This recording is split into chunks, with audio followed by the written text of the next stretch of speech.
Welcome to History Date Night, a World War II podcast covering the Second World War in chronological order, from the opening shots to final victory.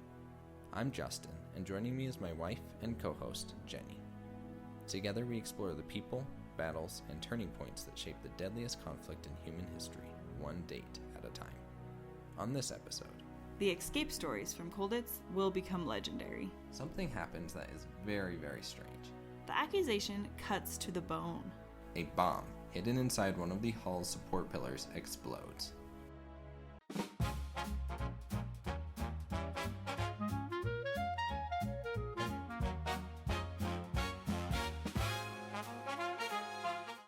Welcome back to History Date Night. I'm Justin.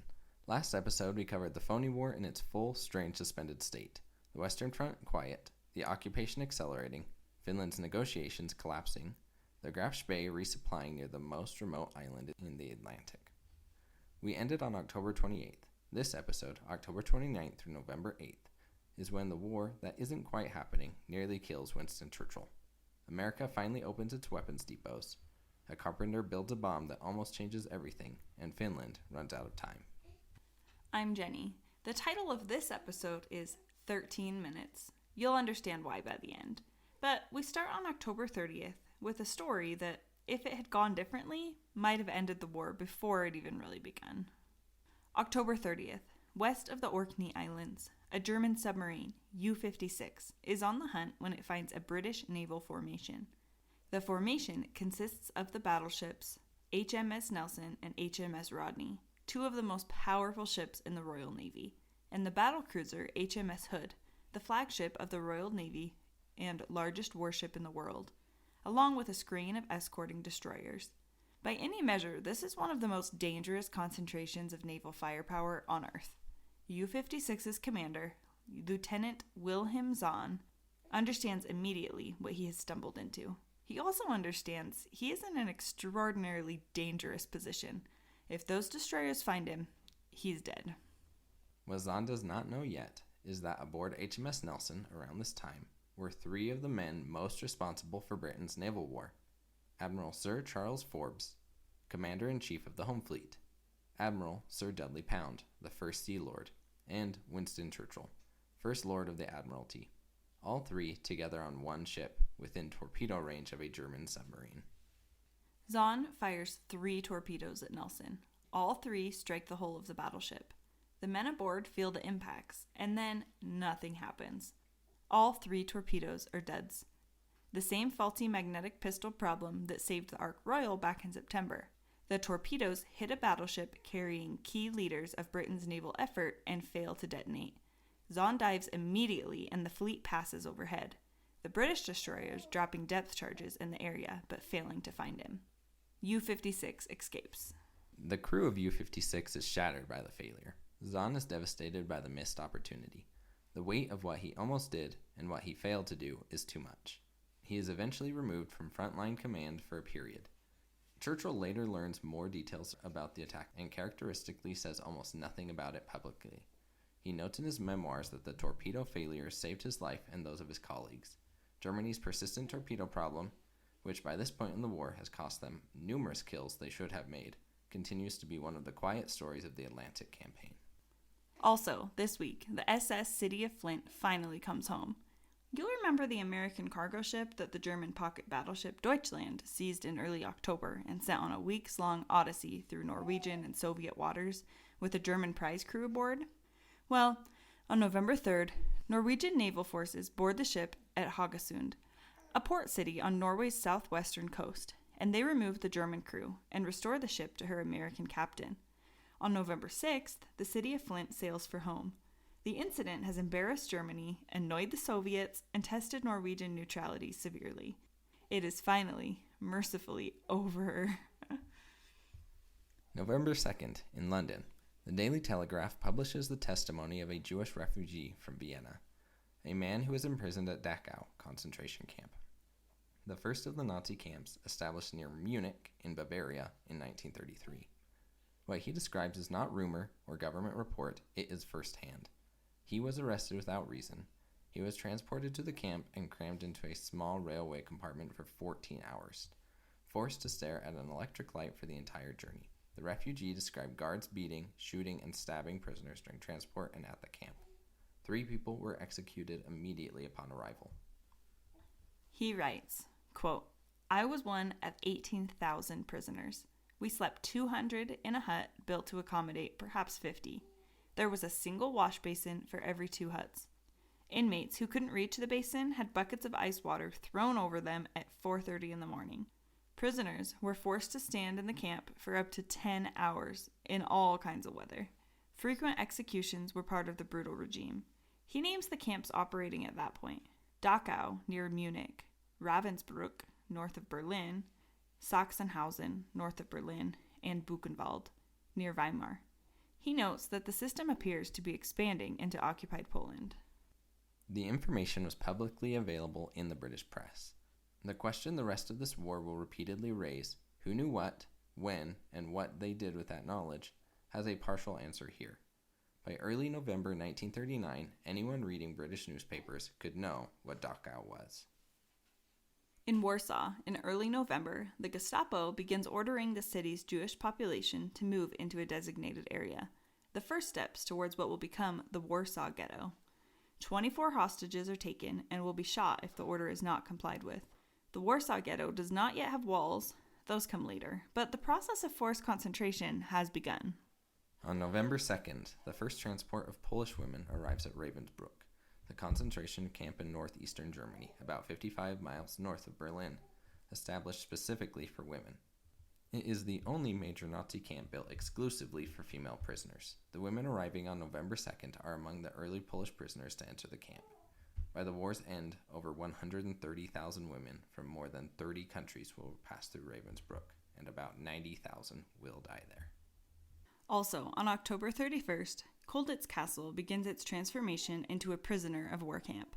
Colditz is a medieval fortress in Saxony, in east-central Germany, perched on a rocky outcrop above the Mulde River, about 25 miles southeast of Leipzig. Its thick walls and elevated position make it, in theory, escape-proof. The Germans plan to use it for the prisoners that are most likely to try to break out. They are correct that these prisoners will try. They are incorrect that it is escape-proof. The escape stories from Colditz will become legendary, but that's for future episodes. November 4th, in Washington, D.C., President Roosevelt signs the Revised Neutrality Act into law. The arms embargo, the legal wall that has prevented American weapons from reaching Britain and France since the war began, is lifted. Sales of arms to belligerents are now permitted on a cash and carry basis, meaning the Allies pay up front and arrange their own transport. Britain controls the Atlantic sea lanes, so, in practice, that means Allied ships can pick up American weapons from American ports and carry them across the ocean without any interference. The numbers waiting to move are significant. Between 300 and 400 aircraft are sitting in American ports already, ordered by Britain and France before the embargo took effect, and they held up ever since. Orders for at least another 2,500 planes are backed up. The 44 million British pounds in arms orders, well, that's roughly $220 million in 1939 dollars that Britain and France placed before the war are now released. The arsenal of democracy, as Roosevelt will later call it, opens its doors. The cash and carry clause matters because it avoids the debt problem of the First World War, when Britain ran up enormous American debts that poisoned Anglo-American relations for years afterwards. This time, Britain pays as it goes. On November 4th, in Oslo, the capital of Norway, something happens that is very, very strange. An anonymous package is left on the British consulate's windowsill overnight. Inside it is a prototype magnetic mine fuse and a detailed written report of German weapons research. The report, which becomes known as the Oslo Report, covers developments in radar, torpedo guidance system, rocket weapons, remote-controlled glide bombs, pilotless aircraft, and jet aircraft. It appears to come from a sympathetic German scientist, someone inside Germany's weapons programs who wants the Allies to know what they're facing. British intelligence receives the Oslo Report and is initially suspicious. It is almost too comprehensive, too precise. The instinct is that it might be a plant, deliberately misleading information designed to send Allied researchers in the wrong direction. But surprisingly, that instinct is wrong. The Oslo Report is genuine. Most of its contents will be confirmed over the following years as the weapons it describes are actually deployed. It is one of the most valuable intelligence gifts of the entire war, and it almost ended up right in a filing cabinet. But we'll come back to specific items from it as those weapons really do appear later.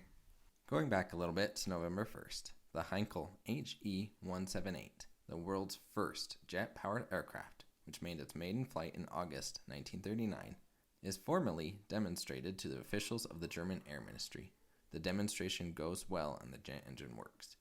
The aircraft flies well, and the Air Ministry officials watch it, ask a few questions, and express polite interest. Then they leave and file a report that does not recommend priority development. Hermann Göring, the head of the German Luftwaffe, doesn't attend at all. The most transformative aviation technology of the 20th century is demonstrated to the people who should be most interested in it, and they shrug. Germany's failure to pursue jet aircraft more aggressively would later prove to be a major missed opportunity. November 5th brings one of the greatest what-ifs of the entire war. General Franz Halder, the Army Chief of Staff, the man who planned the invasion of Poland, has been increasingly alarmed by Hitler's intention to attack France immediately, before the army has had its time to regroup and before winter weather makes armored operations in Belgium feasible. Several of Germany's most senior generals share his view. He has been in contact with General Ludwig Beck, the former chief of the General Staff who resigned in protest in 1938. The plan is this: when Hitler formally announces the invasion orders on November 5th, making his intentions clear and undeniable, General Walter von Brauchitsch, the commander-in-chief of the army, will meet with Hitler and use that meeting as the moment to move against him. Halder has prepared the groundwork. Other officers are ready. It is the most organized attempt to remove Hitler that has yet occurred. Von Brauchitsch meets Hitler. He raises his military objections to the Western offensive, the timing, the weather, the readiness of the troops. Hitler just erupts. He accuses the army of defeatism, of the same spirit of Zossen being the army headquarters town about 25 miles south of Berlin that failed Germany in November 1918. The accusation cuts to the bone. Von Brauchitsch ultimately backs away from action. He tells Halder what happened. The moment has passed. No order is given. The coup evaporates. Hitler is not arrested. Germany generals, faced with the actual moment of action, cannot bring themselves to move against their Führer. There will be more plots. Some come much closer. None succeed until July 1944, and by then, the war is already decided. November 5th, 1939, is the first serious organized attempt by Germany's own military leadership to remove Hitler, and it fails. One conspirator does act, however. Colonel Hans Oster of the Abwehr, German military intelligence, run by Admiral Wilhelm Canaris, tips off the Dutch military attaché in Berlin, Colonel Jacobus Sass, that Hitler intends to invade the Netherlands and Belgium imminently. Sass passes the warning to his government and to Belgium's King Leopold. On November 7th, Queen Wilhelmina of the Netherlands and King Leopold jointly offer to mediate peace between the belligerents, possibly also reflecting fears that German intentions were becoming clearer. Germany, France, and Britain all decline the offer. Oster's warning is accurate, but premature. The invasion doesn't actually come until May 1940. Oster and Canaris are both arrested after the July 1944 assassination attempt. Both are executed in April 1945, 3 weeks before the war ends. November 6th, Krakow. Hans Frank has been governing the General Government, the German-administered zone of occupied Poland, from Wawel Castle for 10 days. His first significant act of cultural policy is Sonderaktion Krakow, Special Action Krakow in English. SS officers summon 183 professors of the, forgive me for this one, Jagiellonian University, I think that's right, to a lecture on German cultural policy. The professors attend. It has been presented as a mandatory academic event, and few expect what follows. When they are assembled, the SS arrests every one of them. The Jagiellonian University was founded in 1364. It is one of the oldest universities in Europe. Copernicus studied there. It is the intellectual heart of Polish civilization. and Hans Frank intends to cut that heart out. Of the 183 arrested professors, 168 are sent to Sachsenhausen concentration camp north of Berlin. Several die there. The rest are released after international protests, including from Italian academics, which creates some uncomfortable diplomatic pressure given Italy's relationship with Germany. But the university is effectively shut down. Polish academic life in Kraków goes underground, where it will operate in secret for the rest of the war. The deliberate destruction of a country's intellectual class is not a side effect of the occupation. It is the goal. On November 8th, in Munich, it is the anniversary of the Beer Hall Putsch, the failed 1923 coup attempt that is one of the founding legends of National Socialism. Every year, Hitler speaks at the Bürgerbraukeller, the large beer hall in Munich where the putsch began, surrounded by old party comrades. This year, his speech runs bitter and long, a denunciation of Britain, and that goes for half an hour. It is one of the few times Hitler significantly altered his normal schedule. He stops abruptly mid-passage and leaves. He marches out with Himmler and his bodyguard to catch a train to Berlin, because bad weather has prevented him from flying. The party comrades stay behind. 13 minutes after Hitler leaves the building, a bomb, hidden inside one of the hall's support pillars, explodes. 8 people are killed. 63 are wounded. The pillar collapses. Part of the ceiling comes down over the speaker's platform, where Hitler stood 13 minutes prior. The bomb was placed by a man named Johann Georg Elser, a 36-year-old carpenter from a small village in southwestern Germany. He had been planning the assassination for almost a year. All evidence indicates he acted alone. He is arrested the same night at the Swiss border. He comes within 13 minutes of potentially challenging the course of the war. When Hitler hears about the bomb, he says, "Providence intends me to reach my goal." Finally, on November 8th, Finland formally rejects the Soviet Union's final territorial demands. The third and last round of negotiation ends with Finland's position unchanged. The Winter War, a war between the Soviet Union and Finland, will begin in 22 days. So, to wrap up, 3 torpedoes hit a battleship carrying key British naval leaders and failed to explode. Britain's newspapers publish an eyewitness account of Dachau. America opens its weapons depots. An anonymous German scientist leaves intelligence gold on a consulate windowsill. Germany's generals plan a coup, then ultimately back away. The Jagiellonian University's professors are lured into a room and arrested. A carpenter's bomb kills 8 people and misses Hitler by 13 minutes. Finland refuses the Soviet ultimatum for the last time. The phony war is phony on only one front. Everywhere else, the war is very real. Next episode, November 9th onwards. And the Winter War begins. The Soviet Union invades Finland. What follows will shock the world, humiliate the Red Army, and change the entire strategic calculation of the war in ways that nobody saw coming. Well, thanks for joining us for episode 11 of History Date Night. We'll see you next time. See you then.